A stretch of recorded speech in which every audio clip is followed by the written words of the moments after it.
Hello students, કેમ છો? મજામાં? આજે આપણે જોઈશું ચેપ્ટર 6ના સ્વાધ્યાયના દાખલા 1 બાય 1.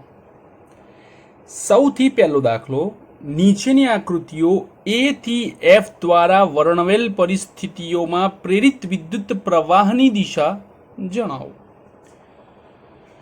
તમારી બુકની અંદર જે દર્શાવવામાં આવ્યું છે કે અહીં ચુંબક જે છે એ ગૂંચળાની નજીક જાય છે. અહીંયા આપણે ખાસ કરીને લેન્ઝનો નિયમ યાદ રાખીશું. લેન્ઝનો નિયમ શું કહે છે કે જો કોઈ વસ્તુ દૂર જતી હોય તો નજીક લાવવાનો પ્રયત્ન કરે, અને જો નજીક જતી હોય તો તેને દૂર મોકલવાનો પ્રયત્ન કરે. મતલબ કે એની ગતિનો વિરોધ નોંધાવે છે. હવે આ એસ છે. જો આ નજીક જતું હોય તો અહીંયા પણ શું ઉત્પન્ન થાય? એસ. જો આ છેડો એસ હોય તો આ છેડો શું થાય? એન. જે દર્શાવે છે કે ચુંબકીય ક્ષેત્ર આ દિશામાં હોવું જોઈએ. આ રીતે ચુંબકીય ક્ષેત્ર આ દિશામાં હોવું જોઈએ. હવે આપણું ચુંબકીય ક્ષેત્ર જે છે, પ્રવાહ જે છે, તે આ રીતે ટર્ન મારે, આ રીતે એન તરફ, આ રીતે અંદર તરફ આવે. એટલે કે એન તરફ જે છે તે આ રીતે અંદર તરફ આવે. અહીંયાથી ફરતો ફરતો ફરતો અહીંયા આવે, ત્યાંથી અહીંયા આવે. તો દિશા કઈ થઈ? ક્યુ આર પી ક્યુ. ઓકે. હવે આ જે પરિસ્થિતિ છે એ સેમ જ છે. આ એસ છે, આ એન છે. આ ગૂંચળું નીચે આવે તો અહીંયાથી ઉપર જાય આ રીતે. તો અહીંયાથી આ રીતે તે ઉપર જઈ શકે છે. ઓકે.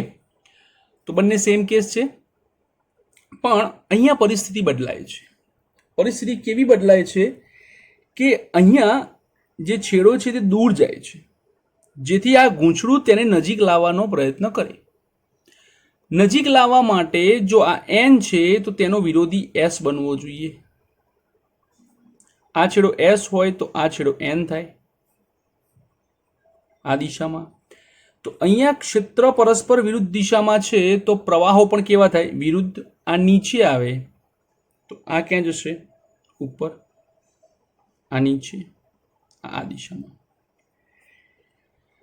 એટલે અહીંયા એક્સ વાય ઝેડ એક્સ, અહીંયા પી આર ક્યુ પી થશે. ઓકે. હવે અહીંયા જ્યારે નીચેની તરફ આપણે આવીએ છીએ ત્યારે આપણે ખાસ ધ્યાન રાખવાનું છે કે કેન્દ્ર તરફ આપણને કેન્દ્ર ક્યાં દર્શાવવામાં આવ્યું છે? અહીંયા. એટલે આ જે છેડો છે તે તમારી આંખની સામેનો છેડો છે. એવી જ રીતે કેન્દ્ર અહીંયા છે તો એનો મતલબ એ થયો કે તમારી આંખ અહીંયા હોવી જોઈએ. ઓકે. પ્રવાહની દિશા આ રીતની છે. હમણાં કળ બંધ કરવામાં આવી છે. શું આવી છે? કળ બંધ કરવામાં આવી છે. તો મારી આંખ અહીંયાથી જોવે છે તો મને જે પ્રવાહ છે તે આ રીતે જોવા મળે છે, એસ. તો આ છેડો એસ તરીકે વર્તે, આ છેડો એન તરીકે વર્તે. ચુંબકીય ક્ષેત્ર આ દિશામાં હોય, તેનો વિરોધ કરે એટલે કે ચુંબકીય ક્ષેત્રને આ દિશામાં લાવવું પડે, એસએન. ક્લિયર? તો આ બાજુનો છેડો જે છે તે આના કરતા ઉલટો થાય, કારણ કે અહીંયા ચુંબકીય ક્ષેત્ર બદલાઈ જાય છે. તો અહીંયા આંખની સામેનો છેડો એસ બને છે તો અહીંયા એન બને. અહીંયા પ્રવાહ નીચે આવે તો અહીંયા પ્રવાહ ક્યાં જાય? ઉપરથી નીચે આવે. એટલે અહીંયા પ્રવાહની જે દિશા છે તે વાય થી ઝેડ થી એક્સ થી વાય બને છે. હવે ડીમાં જોઈએ. રિહોસ્ટેટની ગોઠવણ બદલેલ છે, અને એટલે કે રિહોસ્ટેટ ગતિ કરે છે આ દિશામાં, જેના પ્રમાણે આર જે છે તે ઘટતો જાય. અહીંયા આર સૌથી વધારે હોય, અંદર જાઓ તેમ આર ઘટતો જાય. આર ઘટે એટલે કે આઈ વધે. પ્રવાહની દિશા આ દર્શાવવામાં આવે છે. જે આંખની સામે કંઈક આ રીતે જોવા મળે, એન છેડો એસ છેડો આ રીતે. ઓકે, તો એનો વિરોધ થાય તો આ એન હોય, આ એસ હોય આ રીતે.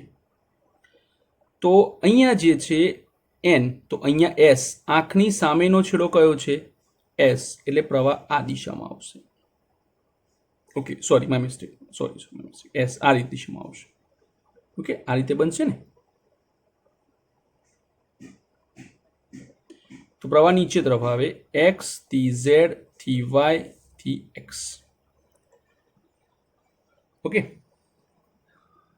છેલ્લે નીચે જોઈએ કે આ બેટરી આપેલી છે, આ કડને બંધ કરો એટલે પ્રવાહ અહીંયાથી વહન પામે, અહીંયાથી બહાર નીકળે, અહીંયાથી પ્રવાહ ઉપર જાય છે આ રીતે. એટલે કે પ્રવાહની દિશા જે છે તે આમ છે. ઓકે, હવે જ્યારે અહીંયાથી અંદર એન્ટ્રી મારે છે ત્યારે આ જે છેડો છે તે એન તરીકે વર્તે છે, આ છેડો એસ તરીકે વર્તે છે. સોલેનોઇડની અંદર જ્યાંથી પ્રવાહ અંદર તરફ જાય છે ત્યાં જે છેડો છે તે એન તરીકે વર્તે છે. ઓકે, સિમ્પલ છે. તમને એમ થશે તો આ બધા કિસ્સામાં એવું કેમ નથી? આ બધા કિસ્સામાં પ્રેરિત પ્રવાહ છે, જ્યારે આની અંદર આપણને ક્લિયર બેટરીથી પ્રવાહ મોકલવાનો છે. એટલે જે ચુંબકીય ક્ષેત્ર જે છે તે આ દિશામાં છે. ઓકે, દાબ કળ હમણાં જ ખુલ્લી કરી, જ્યારે દાબ કળ ખુલ્લી કરવામાં આવે છે ત્યારે પ્રવાહ આઈ થી ઘટીને 0 થાય છે. એનો મતલબ એ છે કે ફ્લક્સ જે છે તે ઘટે છે.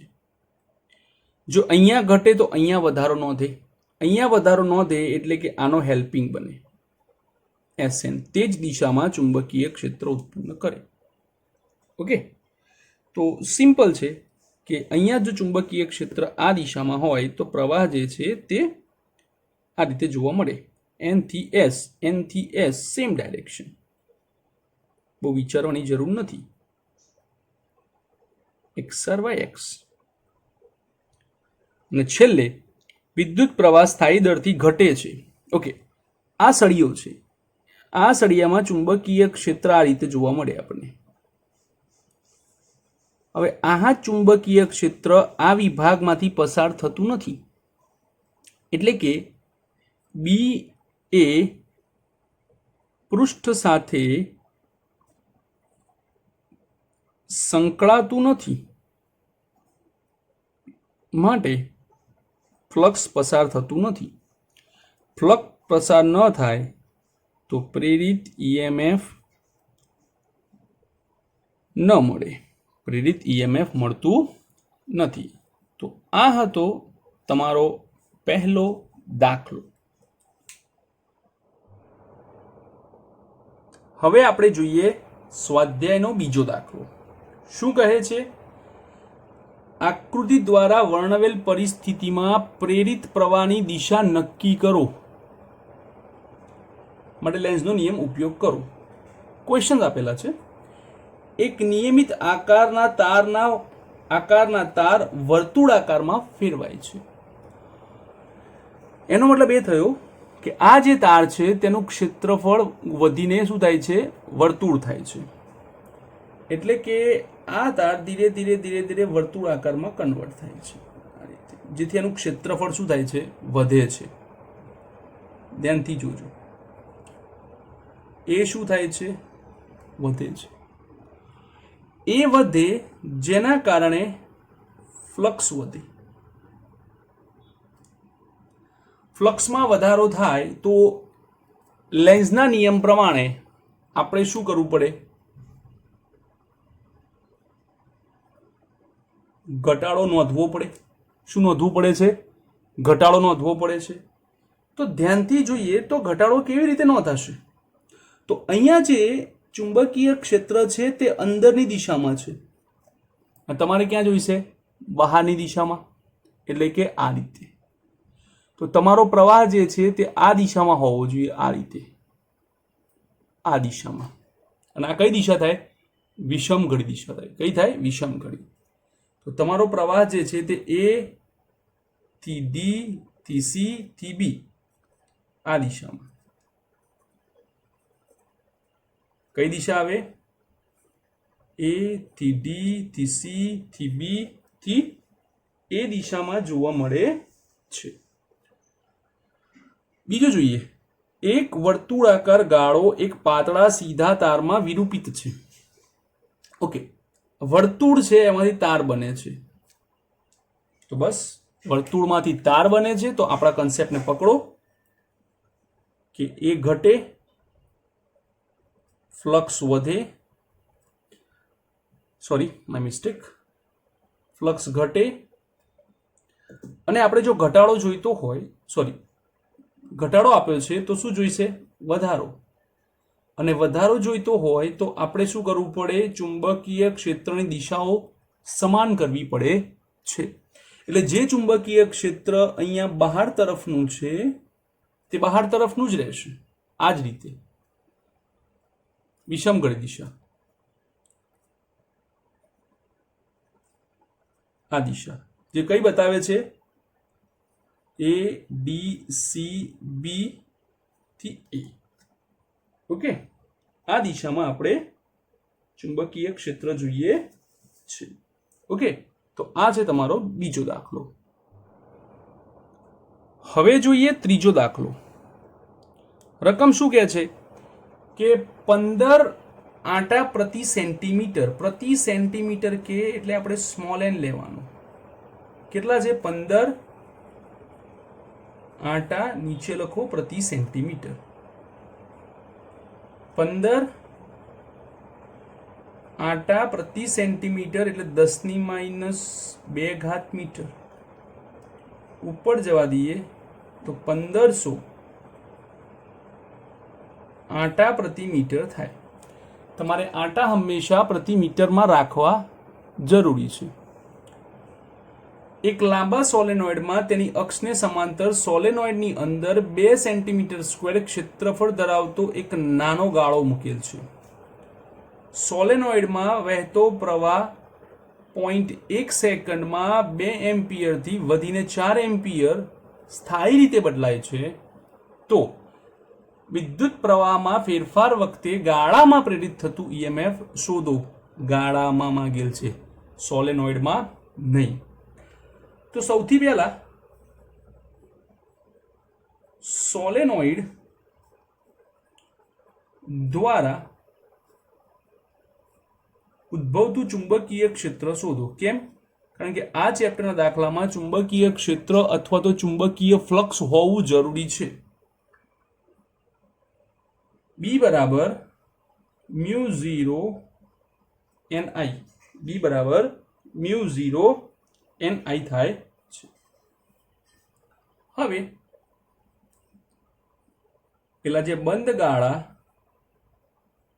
સાથે સંકળાયેલ ચુંબકીય flux phi is equals to ba.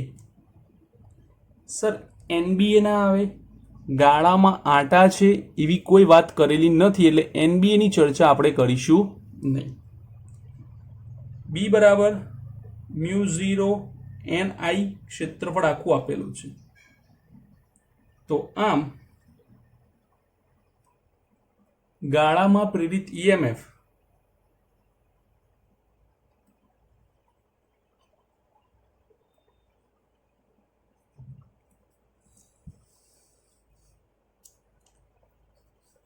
Epsilon is equals two minus d∅/dt. હવે ફાઈની અંદર μ0 અચળ છે, n અચળ છે, એ અચળ છે, માત્ર i બદલાય છે. માટે μ0 n એ બહાર કાઢી લઈએ તો આ બને di/dt. ઓકે, તો હવે આપણે આગળ જઈએ. આનું આ સૂત્ર લખીને આગળ વિચારીએ અને માનાંક લઈએ કે જેથી કરીને ઋણ નિશાની આપણે અવગણી શકીએ. Is equals two na di/dt μ0 4 pi 10⁻⁻7 1500 2 centimetre માંથી મીટર સ્ક્વેર 2 10⁻⁴. હવે પ્રવાહનો ફેરફાર કેટલો છે? તો કે 2 એમ્પિયર. કેટલો છે? 2 એમ્પિયર. કેવી રીતે? તો તમે જુઓ તો પ્રવાહના ફેરફારમાં પ્રવાહ 2 થી 4 થાય છે, એટલે કે વધે છે. તો કેટલો વધે છે? 2 એમ્પિયર. કેટલા સમયગાળામાં? 0.1 સેકન્ડમાં. કેટલા સમયગાળામાં? 0.1 સેકન્ડમાં. તો આનો આખો આન્સર આવે 7.5 10⁻⁶ વોલ્ટ. તો આ છે તમારો સ્વાધ્યાયનો ત્રીજો દાખલો. હવે જોઈએ સ્વાધ્યાયનો ચોથો દાખલો. 8 સેન્ટીમીટર અને 2 સેન્ટીમીટર બાજુઓ વાળા એક નાનો કાપો કટ ધરાવતા એક લંબચોરસ તારનો ગાળો 0.3 ટેસ્લાની તીવ્રતાના અને ગાળાને લંબ દિશામાં એક સમાન ચુંબકીય ક્ષેત્ર વિસ્તારમાંથી બહારની તરફ ગતિ કરી રહ્યો છે. જો ગાળાનો વેગ 1 સેન્ટીમીટર પર સેકન્ડ હોય તો લાંબી બાજુને અને ટૂંકી બાજુને લંબ દિશા તરફનો હોય તો આ કાપના છેડા વચ્ચે ઉત્પન્ન ઈએમએફ કેટલું હશે? ઓકે, ચલો એક કામ કરીએ, આપણે ચુંબકીય ક્ષેત્ર લઈ લઈએ.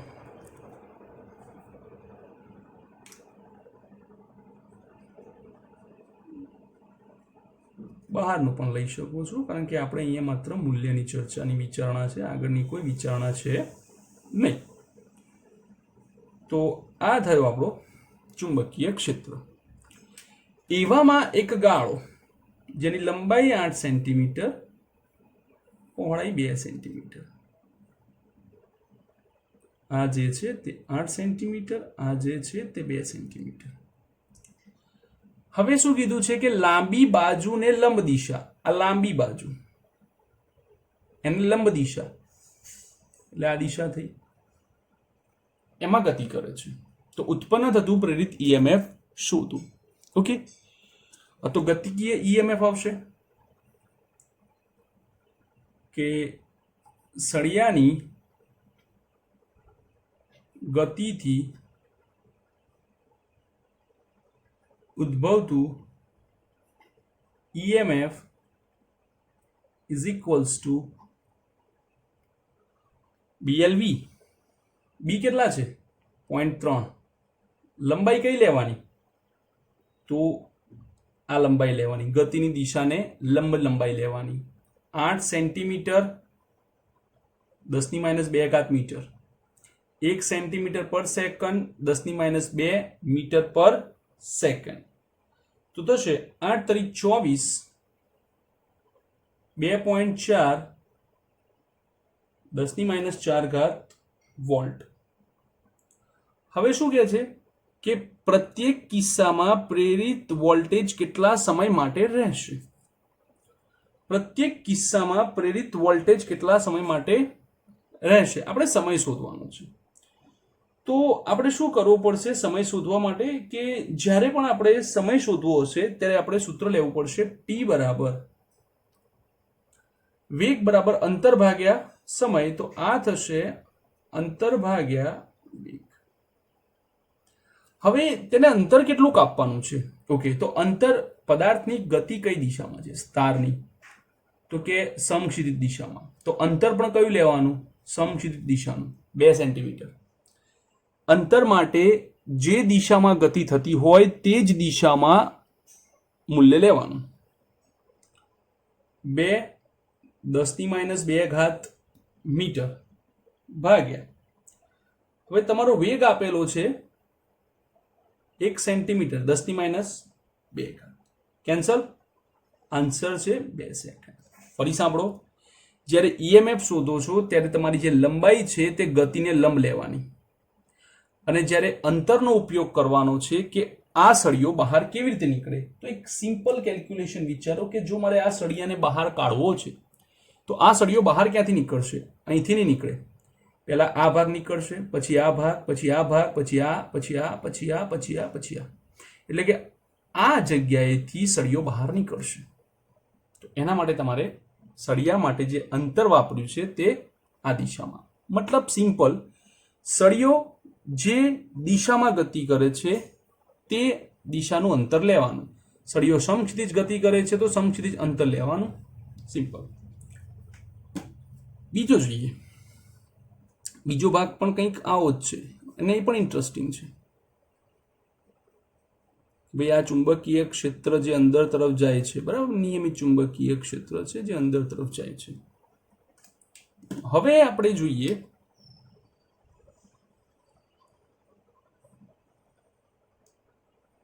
તો આ જે છે ટૂંકી બાજુ તેને લંબ એટલે કે આ દિશામાં, તો એ જ સળિયાની ગતિથી ઉદ્ભવતું ઈએમએફ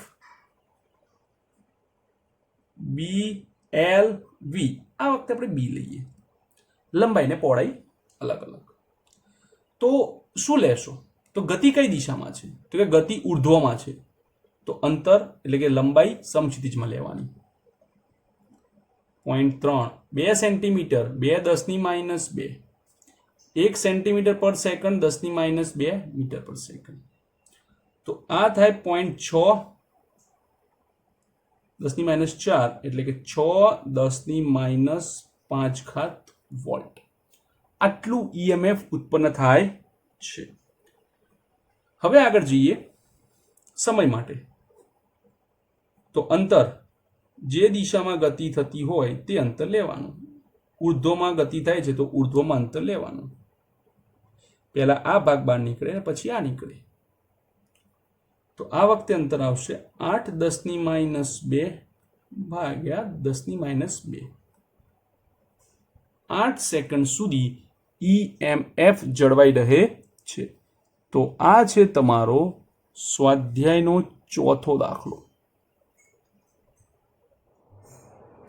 સ્વાધ્યાયનો પાંચમો દાખલો.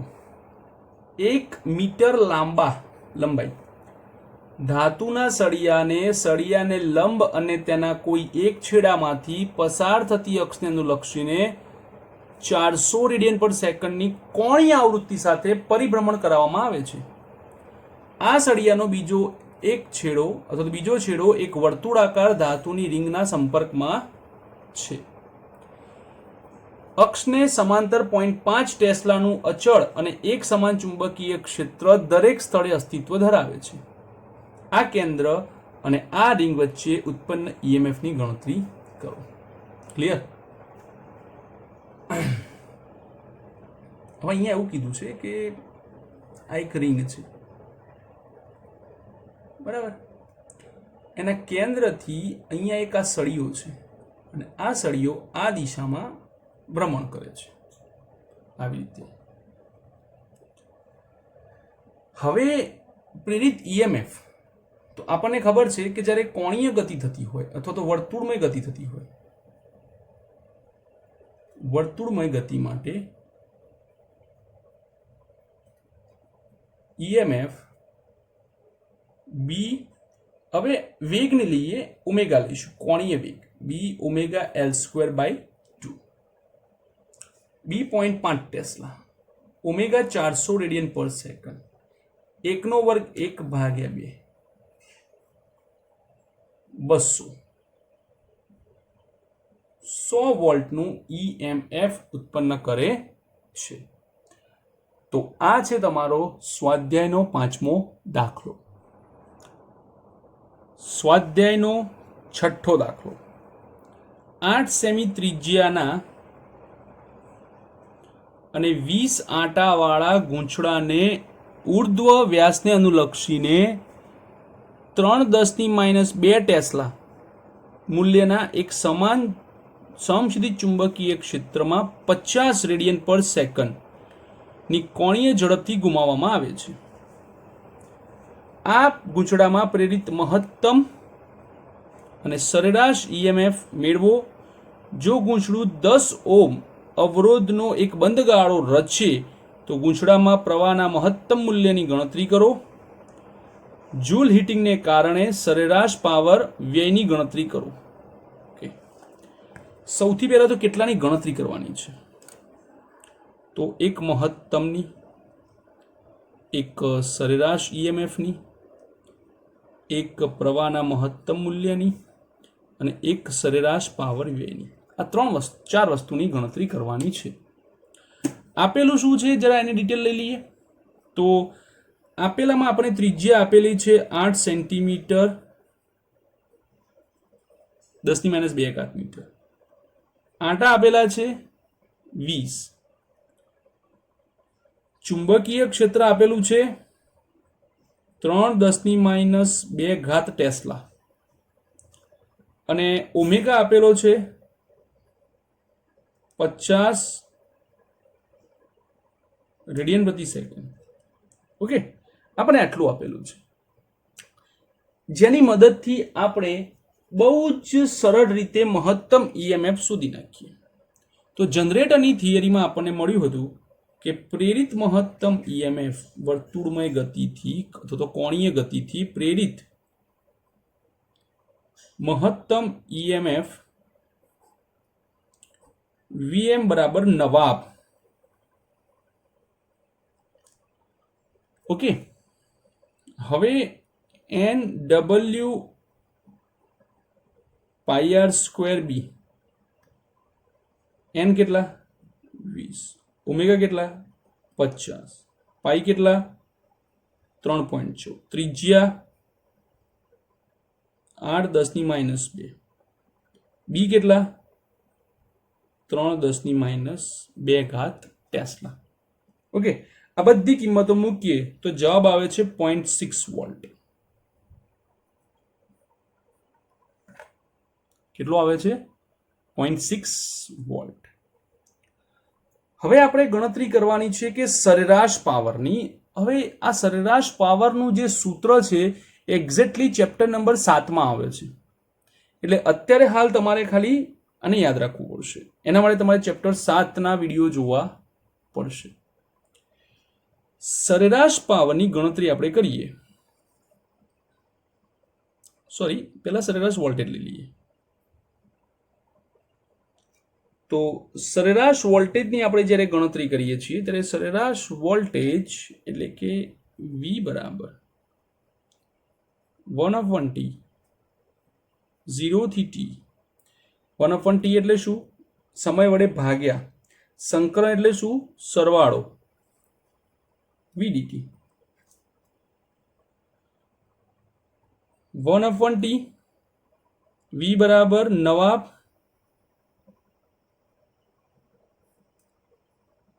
sin ઓમેગા t dt 0 થી t. V બરાબર Vm sin ઓમેગા t. તો આપણે Vm લઈ લઈએ બહાર, Vm/t. હવે સાઇનનું સંકલન શું થાય? તો કે સાઇનનું વિકલન કોસ થાય, તો સંકલન થાય માઇનસ કોસ. અને જે ગુણાકારમાં છે t ની જોડે તે છેદમાં 0 થી t બાય t ઓમેગા જોડે લઈ લો, માઇનસ કોસ ઓમેગા બરાબર 2π/t. અને સમય t ના સ્થાને એની લિમિટ મૂકો, કેપિટલ T. t ના સ્થાને 0 મૂકો તો થાય cos 0 is equals two Vm/t omega. T cancel. cos 2π તે નિયમ પ્રમાણે થાય 1, માઇનસ માઇનસ પ્લસ cos 0 1, -1 + 1 0. તો આમ સરેરાશ વોલ્ટેજ જે છે તે આપણને 0 મળે છે. બે વસ્તુ થઈ ગઈ, મહત્તમ વોલ્ટેજ, સરેરાશ વોલ્ટેજ. હવે શું શોધવાનું કીધું છે? મહત્તમ પ્રવાહ. તો મહત્તમ પ્રવાહ માટે તો સૂત્ર સરળ છે, આપણે ઓમનો નિયમ જ વાપરીશું. Im બરાબર Vm/R. Vm 0.6, R બરાબર 10, 0.06 એમ્પિયર. ઓકે, અને સરેરાશ પાવર વ્યય આ પણ 7મા ચેપ્ટરનું જ સૂત્ર છે.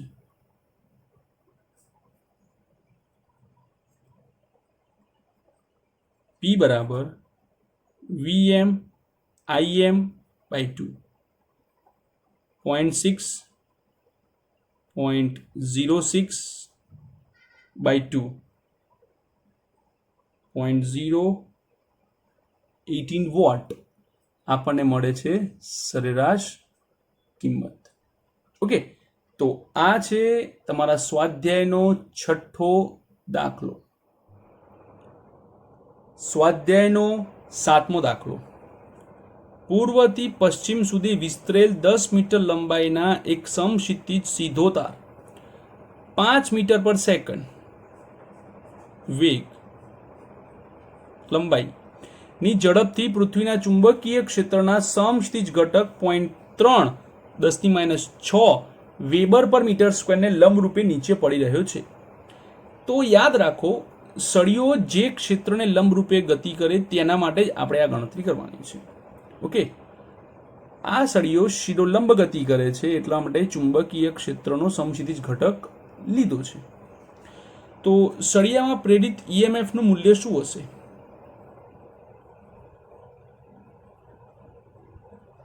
તો ગતિકીય સળિયામાં પ્રેરિત EMF, ગતિકીય સળિયામાં પ્રેરિત EMF epsilon is equals two BLV. પૃથ્વીનો સમક્ષિતિજ ઘટક છે એટલે H લખીએ. તમને લોકોને HE ની આદત હશે તો પણ ચાલશે, જે છે 0.3 10⁻4 10 મીટર લંબાઈ અને 5 નો વેગ 15 10⁻4 વોલ્ટ 1.5 મિલીવોલ્ટ. ઓકે, હવે શું કહે છે કે આ EMF ની દિશા શું હશે? ઓકે, EMF ની દિશા આપણે શોધવી છે. તો સૌથી પહેલા એ જોઈએ કે અહીંયા જે ચુંબકીય ક્ષેત્રની વાત ચાલે છે તે કઈ દિશામાં છે. તો પૃથ્વીની અંદર તરફ ચુંબકીય ક્ષેત્ર જાય એટલે ચુંબકીય ક્ષેત્રની દિશા આવે B કેરેટ. વેગ નીચે તરફ આવે છે માટે -VJ કેપ. તો ધારો કે આ સળિયો છે, આ સળિયામાં ઇલેક્ટ્રોન છે, ઈસ્ટ વેસ્ટ ઇલેક્ટ્રોન છે, આ એની ગતિ છે, ચુંબકીય ક્ષેત્ર આ દિશામાં છે. તો ઇલેક્ટ્રોન પર કઈ દિશામાં બળ લાગે? તો કે ઇલેક્ટ્રોન પર જે બળ લાગે છે તે F બરાબર QV ક્રોસ B પરથી મળે. E B minus J cap cross B minus K cap. Minus minus plus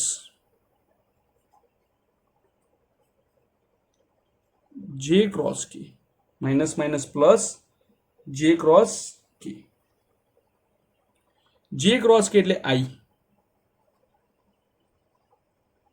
તો આ ઇલેક્ટ્રોન પર આ દિશામાં બળ લાગે છે. ક્લિયર? હવે શું કહે છે કે ગતિનો વિરોધ થવો જોઈએ, એટલે કે ઇલેક્ટ્રોન જે દિશામાં જાય છે તે દિશાની ગતિનો વિરોધ થવો જોઈએ, એટલે ઇલેક્ટ્રોન પર આ દિશામાં બળ લાગવું જોઈએ. ઓકે, કેમ? કારણ કે વિરોધ ત્યારે થાય જ્યારે તેના પર આ દિશામાં ઇલેક્ટ્રોનની ગતિ હોય એની જગ્યાએ આ દિશામાં બળ લાગે. ઓકે, હવે ઇલેક્ટ્રોનની ગતિ બળ આ દિશામાં લાગે છે તો ઇલેક્ટ્રોનની ગતિ આ દિશામાં થવી જોઈએ. ઓકે, આ જે છે તે રકમ પરથી છે. લેન્ઝનો નિયમ શું કહે છે કે ગતિનો વિરોધ કરે એટલે આ દિશામાં પ્રવાહ ઉત્પન્ન કરે. કઈ દિશામાં? પશ્ચિમથી પૂર્વ. ધ્યાનથી જુઓ, ઇલેક્ટ્રોન પર કઈ દિશામાં બળ લાગે છે? તો કે ઇલેક્ટ્રોન પર આ દિશામાં બળ લાગે છે. તો એનો વિરોધ કરાવડાવો તો ઇલેક્ટ્રોન પર આ દિશામાં બળ લાગવું જોઈએ. તો ઇલેક્ટ્રોન પર જો આ દિશામાં બળ લાગે છે તો પ્રવાહની દિશા પણ આપણે તે જ લેવી પડે પશ્ચિમથી પૂર્વ તરફ.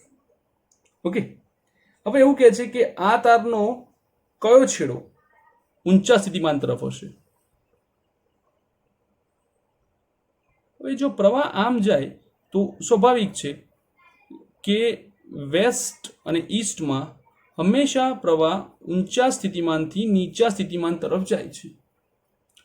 તો VW એટલે પશ્ચિમ છેડો જે છે તે ઊંચા સ્થિતિમાને હોવો જોઈએ. ઓકે, તો આ છે તમારો સ્વાધ્યાયનો 7મો દાખલો. સ્વાધ્યાયનો 8મો દાખલો.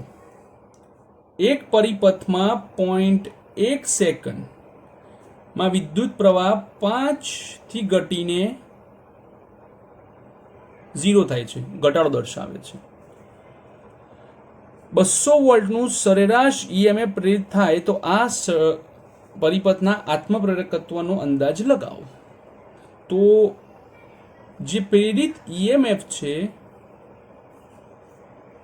Epsilon is equals two minus L di/dt. તો આ થાય 200 માઇનસ L di, 5નો ઘટાડો દર્શાવે છે. કેટલો સમય? 0.1 સેકન્ડ. L બરાબર માઇનસ માઇનસ પ્લસ 200 ગુણ્યા 0.1 ભાગ્યા 5, 4 હેનરી આત્મપ્રેરકત્વ હોવું જોઈએ. 9મો દાખલો. પાસ પાસે રહેલ ગૂંચળાની જોડનું અન્યોન્ય પ્રેરકત્વ 1.5 હેનરી છે. જો એક ગૂંચળામાં 0.5 સેકન્ડમાં વિદ્યુત પ્રવાહ 20 એમ્પિયર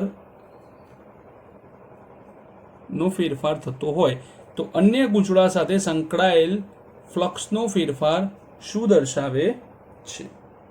હવે આપણને ખબર છે કે આપણે ફ્લક્સ લેવાનું છે, બરાબર. અહીંયા ક્યાંય ગૂંચળામાં આંટાની વાત કરી નથી. તો આપણા માટે delta phi by delta t બરાબર, અથવા તો આપણું જે સૂત્ર છે તેના પરથી જોઈએ. આપણું સૂત્ર છે n ફાઈ ચલે છે I, આ 2 આ 1. ઓકે, હવે n આપેલા નથી એટલે n ને કાઢી નાખીએ. તો φ2 બરાબર M21I1. જો ડેલ્ટા લઈએ તો delta φ2 is equals to M21 delta I1. M21 આપેલા છે 1.5, ડેલ્ટા I1 આપેલા છે 20 એમ્પિયર, ટોટલ 30 વેબર નો ફેરફાર થાય છે. ફરી જુઓ, φ2 ચલે છે I1, φ2 બરાબર M21 I1. તો ફેરફાર કીધો છે તો ડેલ્ટા લગાવ્યા, કિંમત મૂકી દીધી, સિમ્પલ. તો આ છે તમારા સ્વાધ્યાયનો 9મો દાખલો. સ્વાધ્યાયનો 10મો દાખલો. જેટ વિમાન 1800 કિલોમીટર/અવર વેગ આપેલો છે. 1800 કિલોમીટર 1000 મીટર પર આવર 3600 સેકન્ડ. 2 500 મીટર પર સેકન્ડની ઝડપથી પશ્ચિમથી પૂર્વ તરફ, સોરી, ઝડપે પશ્ચિમ તરફ, માય મિસ્ટેક, ગતિ કરે છે. જો આ સ્થાને પૃથ્વીના ચુંબકીય ક્ષેત્રનું મૂલ્ય B 5 × 10⁻⁴ ટેસ્લા હોય અને ડીપ એંગલ 30 ડિગ્રી હોય, જો પાંખના બે છેડા વચ્ચેનો ગાળો 25 મીટર લંબાઈનો હોય, તેમની વચ્ચે ઉત્પન્ન થતા વોલ્ટેજનો તફાવત શું હશે? એટલે કે પ્રેરિત EMF કેટલું હશે? તો તમે ધ્યાનથી જુઓ, આપણી ગતિ કઈ થાય છે? સમક્ષિતિજ. મેં શું કીધું હતું આગળના દાખલામાં કે જે દિશામાં ગતિ થતી હોય તેને લંબ પૃથ્વીનું ચુંબકીય ક્ષેત્ર લેવાનું. તો અહીંયા આપણને જોઈશે EMF માટે પૃથ્વીનું BV વર્ટિકલ શિરો લંબ ચુંબકીય ક્ષેત્ર આપણને જોઈશે. બીઈ ને તમે ઝેડડી પણ કહો છો, ગમે તે કહો, આપણા માટે કિંમત છે sin 30 LB. બી આપેલા છે 5 10 - 4, sin 30 1/2, લંબાઈ 25 મીટર અને વેગ 500. કેટલો? 500.